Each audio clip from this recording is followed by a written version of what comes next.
अस्सलाम वालेकुम रहमतुल्लाहि व बरकातुहू। आज हम आपके लिए एक नई रेसिपी लेकर आए हैं। आज हम बना रहे हैं आलू गोश्त, जो कि बहुत ही टेस्टी और डिलीशियस बनने वाले हैं। हम बनाएंगे प्रेशर कुकर में, वो भी नए अंदाज में। प्लीज़ वीडियो शुरू करने से पहले जल्दी से हमारे चैनल को सब्सक्राइब कर दीजिए, इस वीडियो को लाइक और शेयर कर दीजिए और बेल आइकन को क्लिक कर दीजिए। So let's start. बिस्मिल्लाहिर्रहमानिर्रहीम।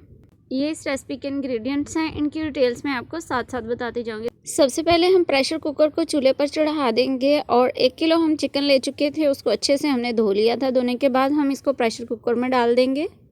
1 किलो आलू लेंगे, उससे बड़े साइज़ में कटिंग कर लेंगे, वो डाल देंगे। 20 लहसुन के जवे लेंगे, फार्मी लहसुन है वो डाल देंगे। 1 बड़े साइज़ का प्याज लेंगे स्लाइस में कटा हुआ, वो ऐड कर देंगे। 2 मीडियम साइज़ के टमाटर, 3 सब्ज़ मिर्च कटी हुई और 1 टीस्पून हल्दी और 1.5 खाने के चम्मच लाल मिर्च पाउडर, आधा खाने का चम्मच नमक डालेंगे। साबुत गरम मसाला ऐड करेंगे। 4 लौंग, 1 दालचीनी का टुकड़ा, 1 मोटी इलायची, 1 तेज़ पत्ता और 1 खाने का चम्मच कुटा हुआ अदरक ऐड कर देंगे। इसके अंदर आधा कप पानी डालेंगे और 1.5 कप हम इसमें पिघला हुआ घी ऐड कर देंगे और इसको कवर कर देंगे और चूल्हे को ऑन कर देंगे। और सीटी जब चलने लगेगी ना, तो सिर्फ हम इसको 2 मिनट चलने देंगे और फ़ौरन से चूल्हे को बंद कर देंगे और फ़ौरन से प्रेशर की एयर रिलीज़ करने के बाद कवर को हटा देंगे। और अगर आप फ़ौरन से प्रेशर की एयर रिलीज़ नहीं करना चाहते तो आप 1 मिनट इसको बंद कीजिएगा सीटी चलने के बाद और फिर आप इसको बंद कर दीजिएगा चूल्हे को। हमने देखें कवर हटा दिया है, पानी है इसके अंदर। अब हम क्या करेंगे, आलू अच्छे से गल चुके हैं, हम आलूओं को निकाल लेंगे। अगर आप हमारे चैनल पर नए हैं और आपने अभी तक हमारे चैनल को सब्सक्राइब नहीं किया तो प्लीज़ जल्दी से सब्सक्राइब कर दीजिए, इस वीडियो को लाइक और शेयर कर दीजिए और बेल आइकन को क्लिक कर दें ताकि हमारी हर आने वाली नई वीडियो आप तक पहुंच सके। आलू हमने निकाल के अलग बाउल में रख लिया। अब हम हाई फ्लेम कर लेंगे और जल्दी से पानी इसका खुश्क होने देंगे। ये देखें पानी खुश्क हो चुका है। अब हम इसको मसाले को और चिकन को अच्छे से भुनाई करेंगे घी में, ताकि प्याज का जो कच्चा पानी है ना वो ख़त्म हो जाए और बहुत ही टेस्टी और मज़ेदार आपका आलू गोश्त बने।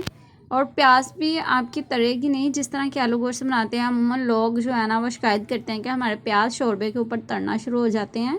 गोश्त अच्छे से भुन चुका है। अब हम इसमें पानी ऐड करेंगे। हम पानी कितना ऐड करेंगे, हम इसमें ऐड करेंगे 1 लीटर पानी, इससे ज़्यादा ऐड नहीं करेंगे। और इसको हम मीडियम फ्लेम पे जल्दी से बॉयल दिला लेंगे 2-3।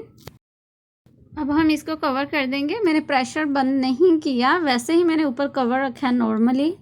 अब हम कढ़ाई में 2 खाने के चम्मच ऑयल या घी जो भी आपके पास हो वो ऐड कर देंगे और जो हम पहले से आलू जो हैं वो पका चुके हैं वही आलू इसके अंदर ऐड करेंगे।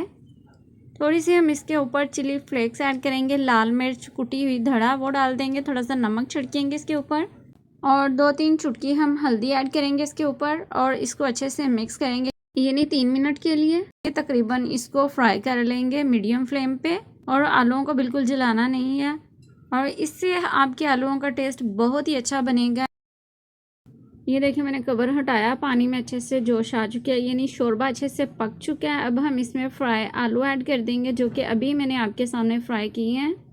अच्छे से मिक्स करेंगे इन सब चीज़ों को और हमने 1 लीटर इसमें पानी ऐड किया था। आप इस शोरबे को जितना कम करना चाहें कर सकते हैं। मैंने अभी चूल्हे को मीडियम रखा हुआ है और आलू डालने के बाद 1-2 बॉयल आ जाएगा तो मैंने चूल्हे को बिल्कुल लो दम वाली फ्लेम पे रख लिया है। 1 खाने का चम्मच पिसा हुआ गरम मसाला डालेंगे इसके अंदर और 2-3 सब्ज़ मिर्च और सब्ज़ धनिया कटा हुआ डाल देंगे इसके अंदर। अच्छे से मिक्स करेंगे इन सब चीज़ों को।